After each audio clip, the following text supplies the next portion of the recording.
Dans cette vidéo, nous allons voir du coup une petite proposition, la proposition 40 qui est 46 pardon, qui est de construire un carré de côtés donnés. Bon voilà, là on a le carré AB, rien à voir. On a le segment AB et on va construire du coup à l'aide de la proposition 11. Donc, je ne sais pas pourquoi elle est là cette proposition, mais admettons-le.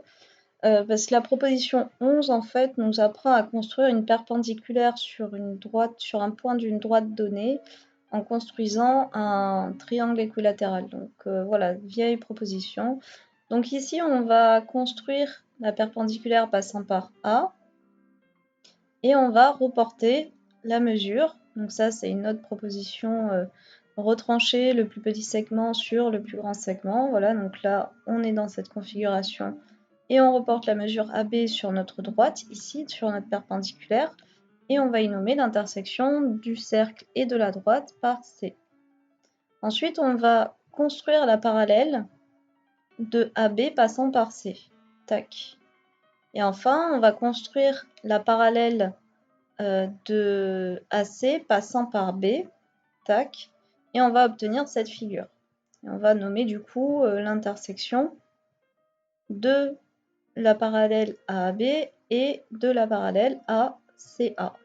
Donc ce terme est assez important pour la suite pour faire les observations. Donc ça, qu'est-ce qu'on a? On sait du coup par la proposition 34 que ABCD est un parallélogramme, vu que ses côtés opposés sont parallèles par construction.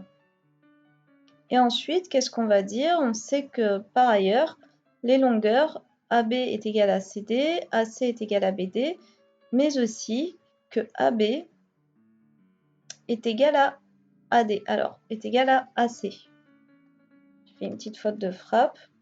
Et donc, du coup, on se retrouve au final à dire que toutes les longueurs sont de même mesure, en fait.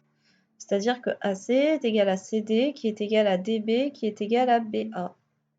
Puisqu'ici, A est le centre d'un cercle de rayon AB, et C appartient à ce cercle. Donc là, ça veut dire quoi? Est-ce que ça veut dire qu'on a un carré? Non, pas encore. Alors oui, effectivement, elles sont perpendiculaires, donc ça reste à prouver. Ça veut juste dire qu'on a ce qu'il appelle un parallélogramme équilatéral. Il nous reste encore un argument à voir. On voit que comme ici, CD est la parallèle à AB, et que AC est une séquente du coup perpendiculaire à AB, on en déduit que l'addition de l'angle BAC et de ACD est égale à 180 degrés. Et de ce fait, donc c'est-à-dire cet angle et cet angle, et de ce fait, les angles ici, vert et rouge, sont du coup égaux.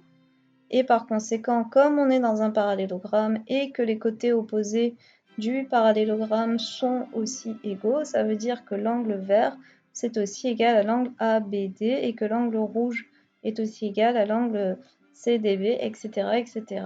Donc ça veut dire que notre parallélogramme équilatéral, en gros, est bien un carré car tous ces angles sont droits, de même que tous ces côtés sont du coup égaux. Donc on a bien prouvé la proposition 46 qui était de construire un carré de côté donné.